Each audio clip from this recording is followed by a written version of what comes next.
अस्सलाम वालेकुम स्टूडेंट्स, आज हम करेंगे यूनिट नंबर 11 का थ्योरम नंबर 3 और देखते हैं कि थर्ड थ्योरम में क्या कह रहे हैं। कहते हैं the line segment joining the mid points of two sides of a triangle. एक ट्राइंगल है और उसके मिड पॉइंट्स को एक लाइन सेगमेंट जॉइन कर रही है, ठीक है। And it is parallel to the third side, वो उसकी तीसरी साइड के पैरेलल है and is equal to 1/2 of its length. और हमने ये प्रूफ करना है कि वो इक्वल 1/2 ऑफ इट्स लेंथ के।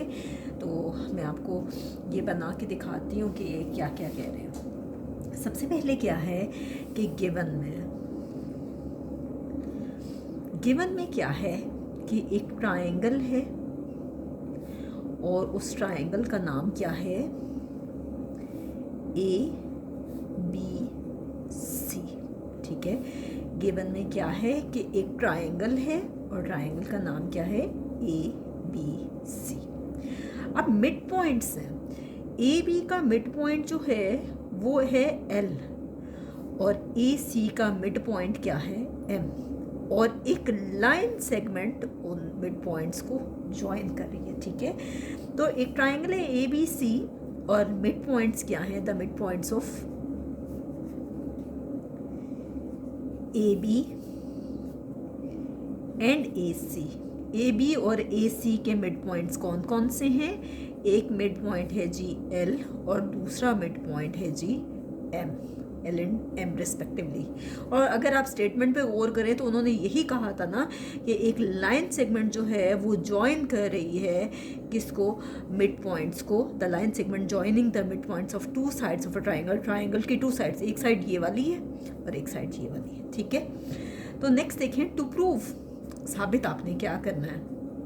साबित आपको ये करना है कि LM जो है वो पैरेलल है BC के। वो यही कह रहे हैं ना कि the line segment joining the mid points of two sides of a triangle. जो लाइन सेगमेंट मिड पॉइंट्स को जॉइन कर रही है वो पैरेलल है थर्ड साइड के। तो दो साइड्स तो ये आ गई, तीसरी साइड ये है। तो हमने क्या प्रूफ करना है कि LM is parallel to BC। LM किसके पैरेलल है, BC के। और हमने क्या प्रूफ करना है, वो कह रहे हैं and is equal to 1/2 of its length. और वो किसके इक्वल है, यानी LM जो है वो किसके इक्वल है, 1/2 ऑफ इट्स लेंथ के। किसकी लेंथ के हाफ के, यानी BC के लेंथ के हाफ के, ठीक है। ये है आपके पास टू प्रूफ। नेक्स्ट है कंस्ट्रक्शन में आपको पहले भी बता चुकी हूँ कि बाज़ औक़ात थ्योरम को प्रूफ करने के लिए हम फिगर में कुछ एडिशन करते हैं, उससे कहते हैं कंस्ट्रक्शन। तो ये देखें हम क्या कर रहे हैं। कहते हैं कि कंस्ट्रक्शन में join M to L। M को किससे जॉइन किया, L से। ये मैंने पहले ही आपको जॉइन करके दिखा दिए। Join M to L, M को L से जॉइन करें, चूँकि मैं आपको पहले ही जॉइन करके बता चुकी हूँ। एंड प्रोड्यूस, और क्या करें, और प्रोड्यूस यानी बढ़ाएं किसको, ML को। ये देखें ML को बढ़ा रही हूँ मैं। किस पॉइंट तक बढ़ाना है, N तक। इस तरह से बढ़ाना है कि जितना डिस्टेंस LM का है उतना ही डिस्टेंस NL का हो। एंड प्रोड्यूस, और उसको बढ़ा दें। ये बीच में मैंने एक टिक शो किया हुआ है तो जिसकी वजह से आपको थोड़ा सा ये शायद क्लियर ना हो, ठीक है। Join M to L, M को L से जॉइन करें एंड प्रोड्यूस। और जो कंस्ट्रक्शन में हम कर रहे हैं, हमने क्या किया कि ML को प्रोड्यूस किया, आगे तक बढ़ा दिया और कहाँ तक बढ़ाया, N तक, ठीक है। Such that and produce ML to N, ML को कहाँ तक लेके गए हैं हम, N तक, ठीक है। सच दैट कि ML किसके बराबर है, LN के। ML किसके इक्वल है, LN के, ठीक है। अब क्या करना है, ज्वाइन करें N को B से। Join N to B, join N to B, N को B से ज्वाइन कर लें।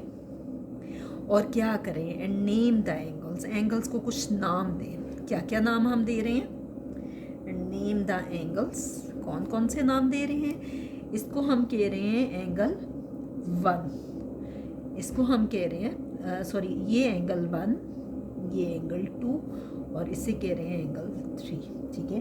एंगल्स को कुछ नाम दिए, name the angles, angle 1, angle 2 and angle 3, ऐसे जैसे कि उन्होंने फिगर में आपको बताया हुआ है। हम कोशिश करते हैं कि जो नाम उन्होंने दिए हैं एंगल्स को वहीं पे वही नाम देते हैं, क्योंकि ज़्यादातर ये होता है कि थ्योरम में हम किसी किस्म का कोई चेंज नहीं लेके आते। ठीक है, नेक्स्ट हम करते हैं प्रूफ में है जी स्टेटमेंट्स एंड रीजंस, और हम देखते हैं कि स्टेटमेंट्स और रीजंस में क्या कहा गया है जी। अब हम करते हैं स्टेटमेंट्स और रीजंस, और इसमें क्या है, सबसे पहले हम ले रहे हैं दो ट्राइंगल्स में 1-to-1 कॉरस्पॉन्डेंस। ठीक है, एक ट्राइंगल हम ये वाली ले रहे हैं। ठीक है, ये देखिए मैं डबल टिक करके आपको शो करके बता रही हूँ। एक ट्राइंगल है जिसका नाम है BLN, और दूसरी ट्राइंगल जो हम ले रहे हैं वो ये वाली है ALM। एक ट्राइंगल है BLN और दूसरी ट्राइंगल हम जो ले रहे हैं वो ALM, और हम इन दोनों में 1-to-1 कॉरस्पॉन्डेंस देखने लगे हैं, यानी कोई सी 3 बातें हम प्रूफ करके दिखाएंगे। सबसे पहले देखें कि BL वो इक्वल है AL के, कॉन्ग्रेंट है। ठीक है, अगर हम मेजर लगाते तो हम ये वाला सिंबल ना लगाते। ठीक है, क्योंकि इसका मतलब है कि ये अप्रॉक्सीमेटली इक्वल है। आप देखें जितना डिस्टेंस BL का है उतना ही AL का है, क्योंकि हमें गिवन में कहा गया था कि हम इन ट्रायंगल्स में मिड पॉइंट लेते हैं। ठीक है, 2 साइड्स में मिड पॉइंट ले रहे हैं, तो ये आपके पास था गिवन से, ये हमने खुद से बिल्कुल भी नहीं किया। दूसरी बात ये कि जब भी 2 एंगल्स अपोजिट साइड पे लाए कर रहे हों तो वो हमेशा कॉन्ग्रेंट होते हैं, बराबर होते हैं, और उन एंगल्स को वर्टिकल एंगल्स कहा जाता है। आप देखें कि एंगल 1 जो है वो इस तरफ लाए कर रहा है और उसके बिल्कुल सामने जो है वो एंगल 2 लाए कर रहा है, तो एंगल 1 एंगल 2 के बराबर है। क्यों बराबर है? इसलिए कि ये वर्टिकल एंगल्स हैं, और वर्टिकल एंगल्स हमेशा बराबर होते हैं। नेक्स्ट देखें कि NL जो है, ये NL वो किसके बराबर है? ML के। जितनी लेंथ NL की है और इतनी ही LM की है। अगर आपको याद हो तो ये मैंने आपको कंस्ट्रक्शन में करवाया था कि NL किसके बराबर है? ML के, और ये हमारे पास पहले नहीं था। ये कहाँ से आया? ये कंस्ट्रक्शन से आया। तो अब 3 बातें हमारे पास प्रूफ हो गई।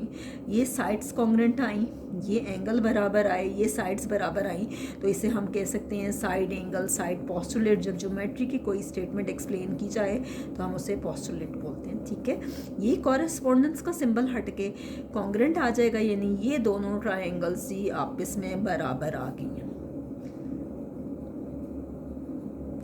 नेक्स्ट है जी कि जब 2 ट्रायंगल्स आपस में बराबर हैं तो जाहिर बात है उनकी हर साइड दूसरी ट्रायंगल की हर साइड के बराबर है, हर एंगल दूसरी ट्रायंगल के हर एंगल के बराबर है। जैसे हम कह सकते हैं NM के बराबर है, AB के बराबर है, और LL के बराबर है।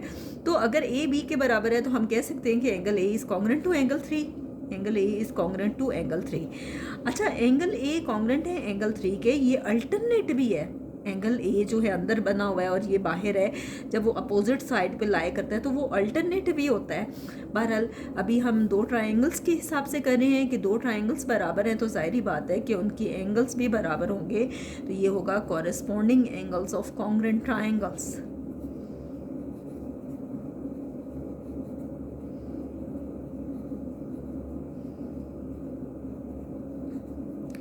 नेक्स्ट देखें एंड,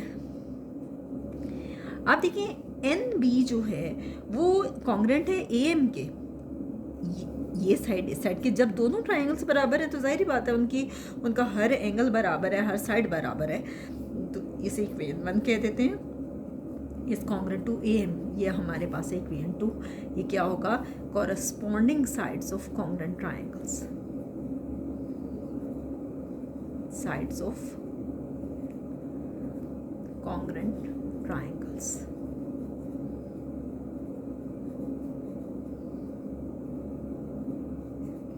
आप देखिए 1 में देखें कि एंगल A कॉन्ग्रेंट है एंगल 3 के। मैं आपको पहले ही बता चुकी हूँ कि अगर एंगल A एंगल 3 के बराबर है तो ये अल्टरनेट एंगल्स हैं। ठीक है, तो NB अगर AM के बराबर है तो NB पैरेलल भी तो है AM के। NB is parallel to AM, और ये कहाँ से आया? 1 से। But NB is parallel to AM, ये कहाँ से आया? 1 से। और 1 में ये क्या था कि ये अल्टरनेट एंगल्स थे। अल्टरनेट एंगल्स बराबर भी हैं और ये दोनों ट्रायंगल्स बराबर हैं, तो इसका हर साइड दूसरे ट्रायंगल के हर साइड के बराबर भी है और पैरेलल भी है। नेक्स्ट देखिए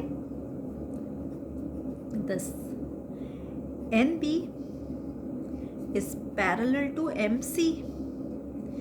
एन बी किसके पैरेलल है? एन बी अगर ए एम के पैरेलल है तो जाहिर बात है एन बी एम सी के भी पैरेलल है, ठीक है। तो एन बी किसके पैरेलल है? एम सी के, क्योंकि एम जो है वो ए सी का मिड पॉइंट है। M is the mid point of A C. वह बुक पे उन्होंने नहीं लिखा मिड पॉइंट, आप लिख लें तो अच्छी बात है, ठीक है। अब क्या है कि एम सी जो है वो आपके पास ए एम के भी तो बराबर है, ये गिवन में था। और गिवन में हमने किया था कि एम सी किसके बराबर है? ए एम के, क्योंकि मिड पॉइंट था। एम मिड पॉइंट था तो जाहिर बात है कि मिड पॉइंट है तो ये साइड इस साइड के बराबर होगी। ए एम किसके बराबर होगा? एम सी के।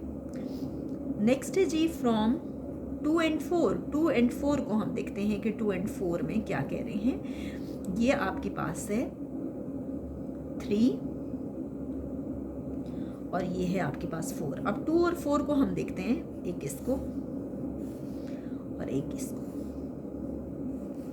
अब ए एम के बराबर है, इसकी राइट हैंड साइड इसकी राइट हैंड साइड के इक्वल है, तो जाहिर बात है इसकी लेफ्ट हैंड साइड इसकी लेफ्ट हैंड साइड के इक्वल होगी। तो हम कहते हैं कि N B is congruent to M C. इसीलिए वो कह रहे हैं फ्रॉम 2 and 4 के ये हमने कहाँ से किया? 2 and 4 से, और इसको कहते हैं 5। अब देखें कि हर साइड जो है एन बी एम सी के आपके पास कॉन्ग्रेंट है, ठीक है।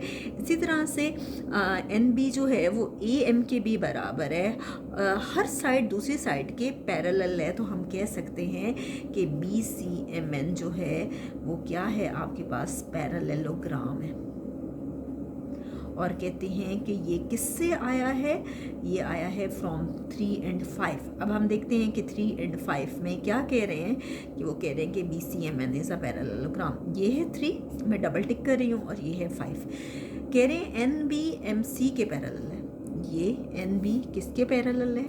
एम सी के। इसी तरह से एन बी जो है वो इक्वल है एम सी के। पैरेललोग्राम यही होता है ना कि अपोजिट साइड्स पैरेलल हों, अपोजिट साइड्स कॉन्ग्रेंट हों, तो ऐसा है।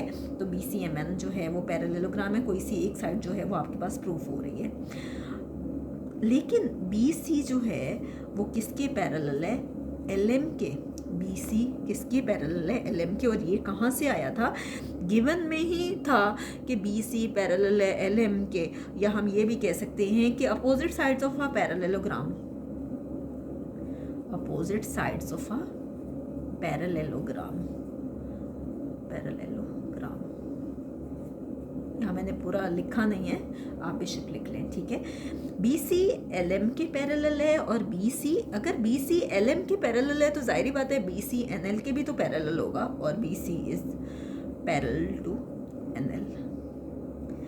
अब देखिए अगर ये दोनों पैरेलल हैं तो बी सी एन एम के बराबर भी तो होगा। ये इसके पैरेलल है, ये side B C L M के पैरेलल है, बी सी एन एल के पैरेलल है। तो इसका मतलब है कि बी सी इस पूरी लाइन सेगमेंट के पैरेलल है, वो किसके है? एन एम के। और एन एम के इक्वल भी है। हम कह सकते हैं opposite sides of a parallelogram.